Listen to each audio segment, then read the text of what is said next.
প্রিয় সুধী এবং সম্মানিত সাংবাদিক ভাই ও বোনেরা, আসসালামু আলাইকুম। আমি জানি আমার কতটা চাপ, ঝুঁকি এবং সীমাবদ্ধতা সত্ত্বেও আমার বোন মুনিয়াকে ধর্ষণ ও হত্যা করার ঘটনার পর আমাদের পাশে দাঁড়িয়েছিলেন। আপনাদের সহযোগিতা ছাড়া আমার বোনের এই ইস্যুতে দেশবাসীকে এভাবে বসুন্ধরার কুখ্যাত এমডি সায়াম সুবহান আনভীরের বিরুদ্ধে সোচ্চার করানো যেত না। আমি জানি আপনাদের প্রায় প্রতিটি মিডিয়া হাউসগুলো বসুন্ধরা গ্রুপ থেকে মাসে বিজ্ঞাপন পান, তাই অনেকেই সেই বিজ্ঞাপন হারানোর ঝুঁকি নিয়ে আমার বোনের পক্ষে ধারাবাহিক সংবাদ প্রকাশ করতে হয়তোবা পারেননি। তথাপি সেই সীমাবদ্ধতা নিয়েও ডেইলি স্টার, মানবকণ্ঠ, প্রতিদিনের বাংলাদেশ আরো অন্যান্য ইত্যাদি পত্রিকায়, RTV, green TV, Gazi TV ইত্যাদি গণমাধ্যম সোচ্চার কণ্ঠে আমার বোনের বিষয়টি দেশবাসীকে জানিয়েছেন। ধন্যবাদ। অন্যরাও যতটুকু সম্ভব নিউজ করেছেন, বিশেষ করে প্রবাস থেকে নাগরিক টিভি যে ভূমিকা রেখেছে তার জন্য আমি তাদের কাছে বিশেষভাবে কৃতজ্ঞ। আমি কৃতজ্ঞতা জানাই হাসিনা অনুষ্ঠানের জন্য, যেখানে আমাকে বেশ কয়েকবার টক শোতে কথা বলার সুযোগ দেওয়া হয়েছিল। আপনারা হয়তো জানেন, মুনিয়াকে মেরে ফেলার সংবাদ পাওয়ার পর আমি যখন গুলশান থানায় মামলা করতে গিয়েছিলাম, তখন থেকে ভূমিদস্যু বসুন্ধরা পুরুষ রাষ্ট্রযন্ত্রকেই কিনে ফেলতে চেয়েছিল এই হত্যা ও ধর্ষণ মামলার ঘটনাটি ধামাচাপা দেওয়ার উদ্দেশ্যে। তৎকালীন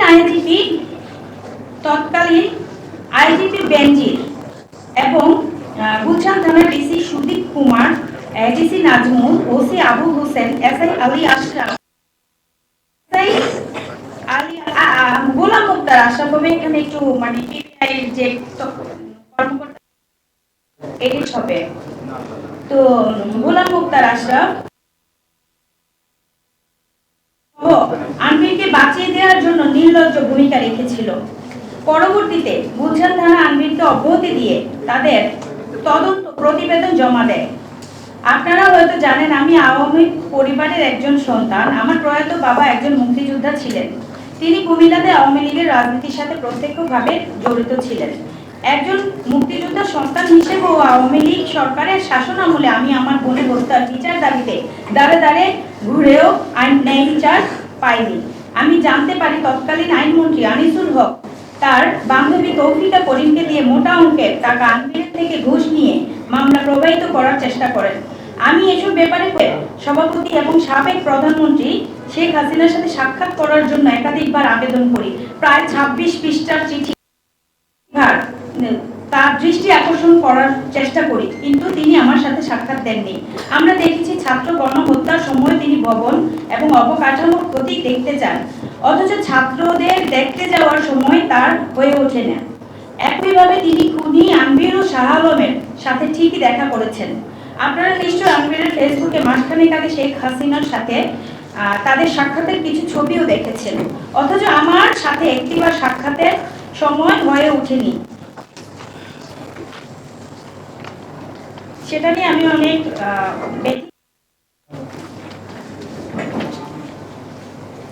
আমি বিশ্বাস করি শেখ হাসিনার প্রশ্রয় না পেলে আনভীররা এত ব্যাপরোয়া হয়ে ওঠার সাহস পেত না। পিবিআইতে যখন আমার মামলাটি গেল, সেখানেও অর্থ ঢেলে তৎকালীন পিবিআই প্রধান মনোজ কুমারকে ঘুষ দিয়ে তাদের থেকেও একটি একপেশী তদন্ত রিপোর্ট নিয়ে আসে বসুন্ধরা গ্রুপ। আনভীর সহ সকলকে অব্যাহতি দেওয়া হয়। আমি নারাজি জানানোর পর সেটাও আদালতে খারিজ হয়ে যায়। প্রিয় সুধী, আপনারা নিশ্চয় নারাজি পিটিশন খারিজের পর নাগরিক টিভির নাজমুস সাকিবের প্রতিবেদন দেখেছেন।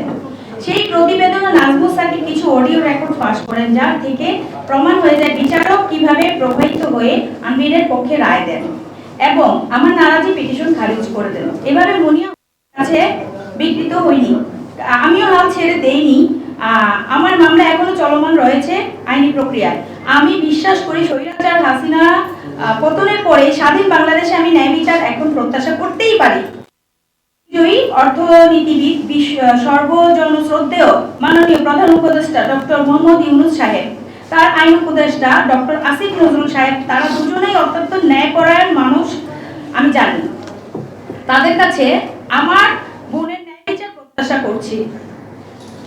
আজকের এই দিনে আমি বিশেষ কৃতজ্ঞতা জানাচ্ছি বাংলাদেশের কয়েকজন সুনাগরিকগণকে, আন্তর্জাতিক খ্যাতি সম্পন্ন আলোকচিত্র শহীদুল আলম সাহেবকে, বুদ্ধিজীবীদের মাঝে শহীদুল আলম ভাই এবং ওনার স্ত্রী রেহনুমা আপা, ওনার যে সংস্থা ছিল সেই সংস্থার মাধ্যমে শুরু থেকেই আমাদের সাথে পাশে ছিলেন এবং আছেন। ওনারা মুনিয়া ইস্যুতে আমার সাথে কাঁধে কাঁধ মিলিয়ে লড়াই করে যাচ্ছেন।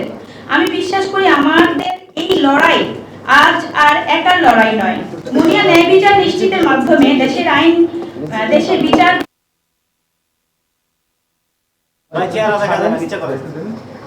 এটাই হোক আমাদের সকলের প্রত্যাশা। আমি আপনাদেরকেও সাথে আশা করছি। আমি এই সরকারের সংশ্লিষ্টদের অবিলম্বে আনবির ও তার পিতা ভূমিদস্যু বসুন্ধরার চেয়ারম্যান শাহ আলম ও সহ অন্যান্য সহযোগীদের গ্রেফতার করে মুনিয়ার ধর্ষণ ও হত্যা মামলার আসামি হিসেবে তাদের জিজ্ঞাসাবাদ ও হত্যার বিচার নিশ্চিতকরণের জন্য আবেদন করছি। এতক্ষণ আমার বক্তব্যটি শোনার জন্য আপনাদেরকে ধন্যবাদ জানাচ্ছি। আমাদের কোনো প্রশ্ন থাকলে আপনারা আমাদের আইনজীবী advocate Mohammad Shah Abdul Kaiyum, advocate barrister M সহ আরো অ্যাডভোকেটগণকে প্রশ্ন করতে পারেন। ধন্যবাদ।